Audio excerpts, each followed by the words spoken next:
particulière par son démarche artistique, qui est celle-ci de jouer sur instruments modernes, tout en connaissant la production du son d'un instrument ancien, donc ayant vraiment touché la sensation presque physique de ce que c'est les instruments d'époque, et donner à cette connaissance une lecture actuelle.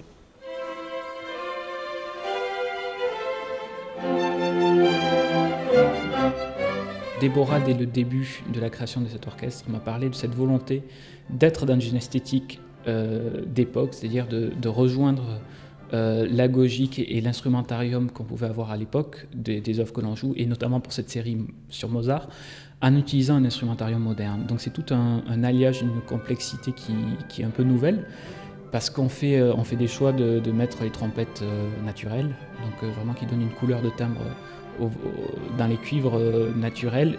Et voilà, moi, en tant que violon solo, j'essaye au maximum d'avoir des personnes dans le recrutement qui ont de l'expérience sur instruments d'époque. Donc pas mal de personnes ont ce vécu des cordes d'envoyeur, ont ce vécu des archers classiques, qui n'avaient pas du tout la même réactivité que les archers modernes. Et du coup, on essaye vraiment d'aller dans ce sens et de faire un compromis avec nos instruments modernes, cordes d'acier et archers modernes. Moi, je fais partie de l'orchestre depuis sa création. Et ce qui est super avec cet ensemble, c'est que on est plusieurs instrumentistes à se rejoindre pour ce projet de divers horizons. Il y a des personnes qui enseignent, il y a des personnes qui font partie d'autres orchestres comme les Siècles, ou qui interviennent au sein de grands orchestres parisiens. Et voilà, le principe de se retrouver tous ensemble, musiciens quand même assez jeunes pour la plupart, autour de ce projet avec Deborah Waldman, c'est très intéressant pour nous, et ça nous pousse à performer en commun un programme et d'autres programmes dans les années à venir. La ligne artistique que je défends, c'est d'actualiser la lecture du texte à partir des documents que nous avons, et avec les connaissances de tout ce qu'on sait faire, un savoir-faire qui se transmet aujourd'hui. Donc donner avec les instruments qui sont faits pour jouer aujourd'hui, cette couleur à ce texte, à ce discours qui a été conçu à l'époque. Donc vraiment, c'est actualiser la lecture du texte, c'est très important. Merci.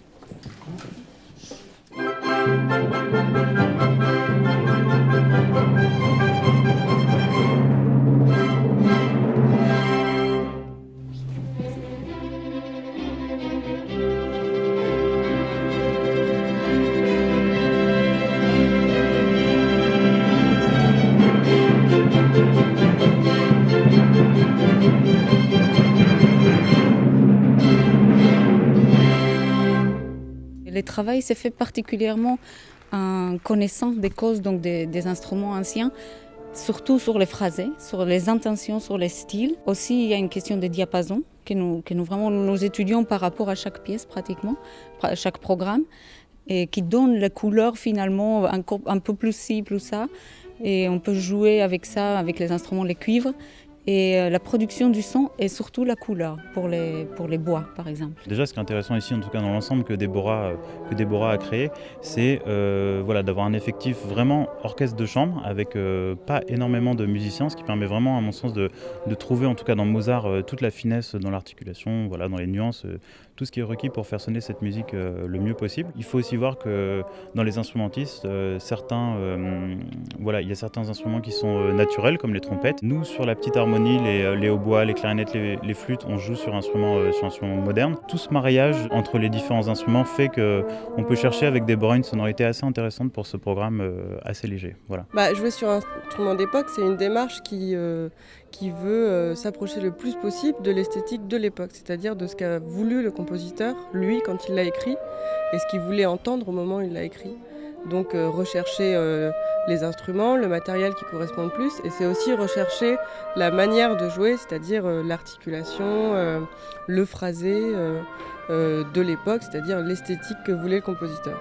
Et donc moi j'ai eu la chance d'apprendre ça avec des gens, de le pratiquer encore aujourd'hui avec l'Orchestre Les Siècles. Et donc ça aide après, même si là c'est sur un instrument moderne, on a compris, on adhère plus ou moins, après c'est aussi une histoire de goût, mais on a plus naturellement un phrasé et une articulation qui nous porte quand on joue.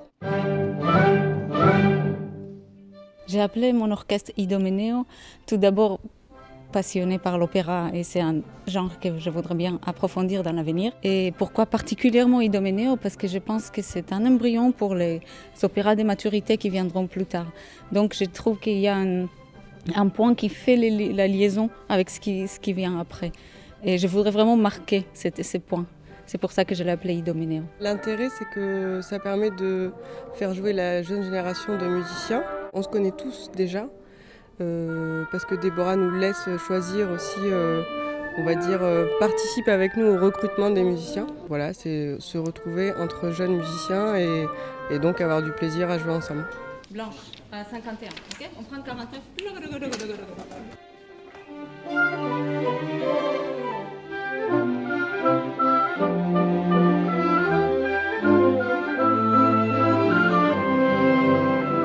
Et pourquoi Mozart? Puisque Mozart, dans l'histoire de la musique classique et du langage musical, représente pour moi un point de bascule. Avant lui, il y avait quelque chose, après lui, il y avait une autre chose. Et lui, il a marqué les points d'impact évolutif.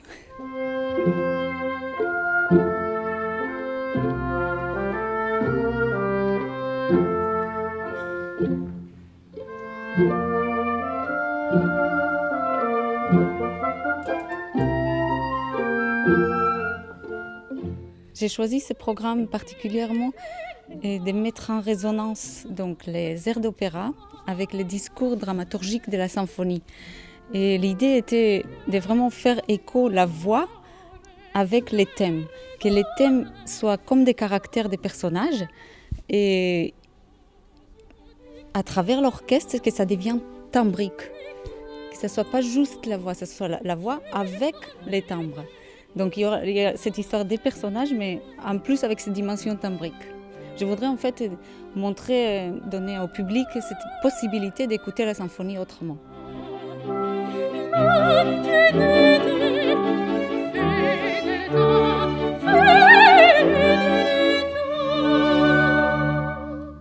Ce qui est intéressant, c'est de devoir mêler, faire de la voix un instrument.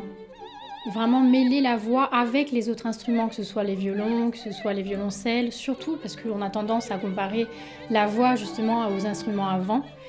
Et l'important, c'est de donner cette impression que la voix ne sort pas de l'orchestre, mais soit vraiment dans un orchestre, comme vraiment un autre instrument.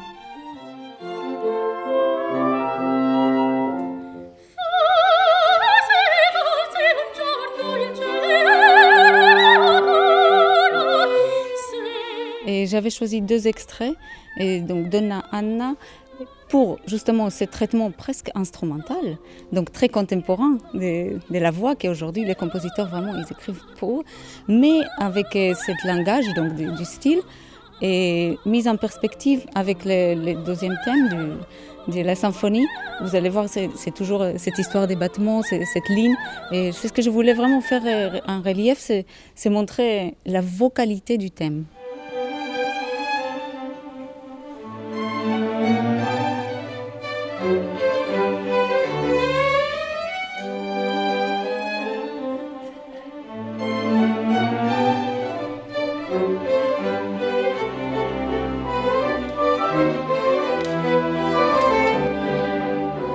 Pour nous, l'opéra, il y a un texte, mais on entend le texte qui est traduit par la musique.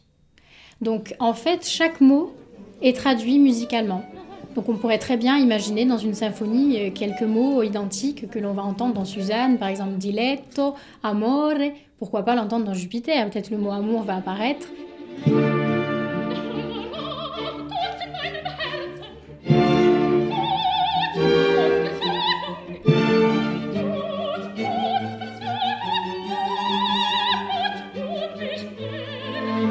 On fait un peu de l'opéra, aussi du répertoire symphonique, ce qui fait qu'on peut apporter de l'un comme dans l'autre, voilà, rendre un petit peu le programme symphonique beaucoup plus lyrique et inversement. Cette cohésion se fait par la respiration. Cet orchestre respire comme le chanteur, comme le chef. Donc, et dans Mozart, forcément, on respire de différentes façons selon les intentions. Et Déborah a vraiment compris ça. Chaque intention est différente. Et donc chaque respiration aussi.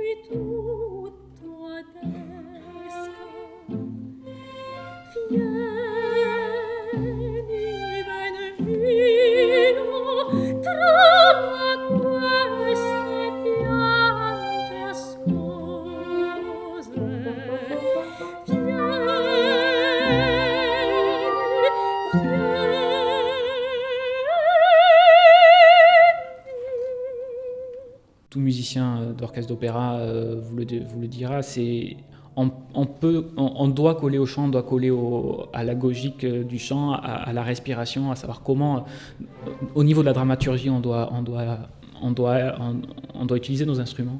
Et du coup, ça nous oblige à nous poser des questions que même dans une symphonie, même dans un symphonique, ce rapport à la mélodie, ce rapport à la ligne doit être complètement présent.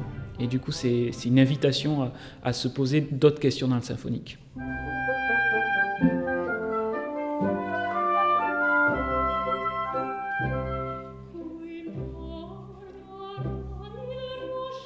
Susanna, c'était pour un côté plus théâtral, puisque le thème, il est vraiment instrumental, mais très ondulé.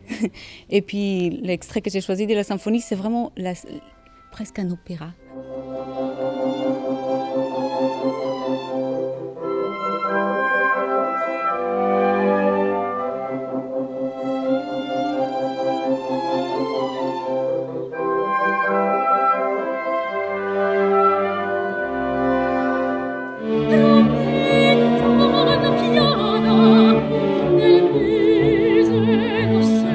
Même la première partie, elle a été conçue dramaturgiquement.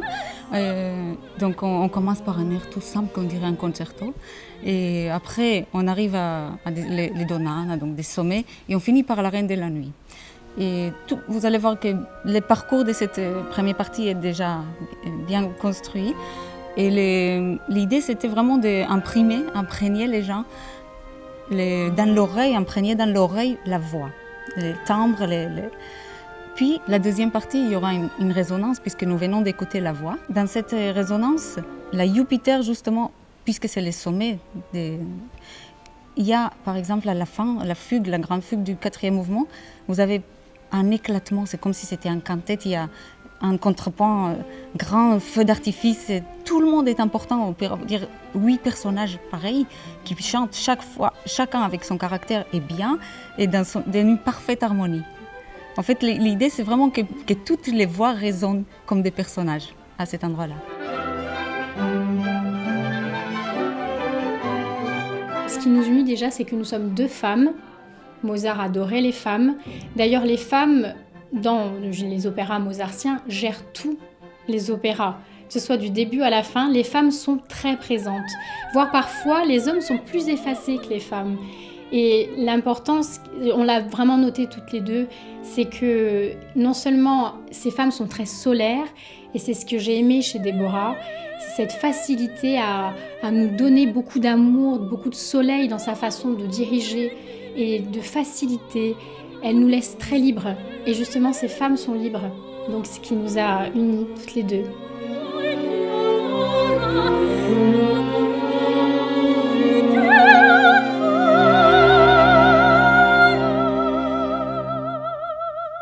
Ce qui donne une vraie dynamique à cet orchestre, c'est ce que nous insuffle Déborah en termes de travail, de musical, des programmes qu'elle choisit, des salles qu'elle investit pour faire les concerts. Cette aventure Idomeno fait partie un petit peu de ces rendez-vous où on peut expérimenter des choses. Il y a un groupe qui fonctionne ensemble et qui essayent d'aller de l'avant et de montrer que voilà, on a aussi une place dans le paysage français. Ça se fait à long terme, c'est une longue haleine. C'est avec ces 3 points. D'abord, donc la voix, et vraiment faire passer quelque chose par la voix. Et deuxièmement, les contacts avec des solistes de très bonne qualité.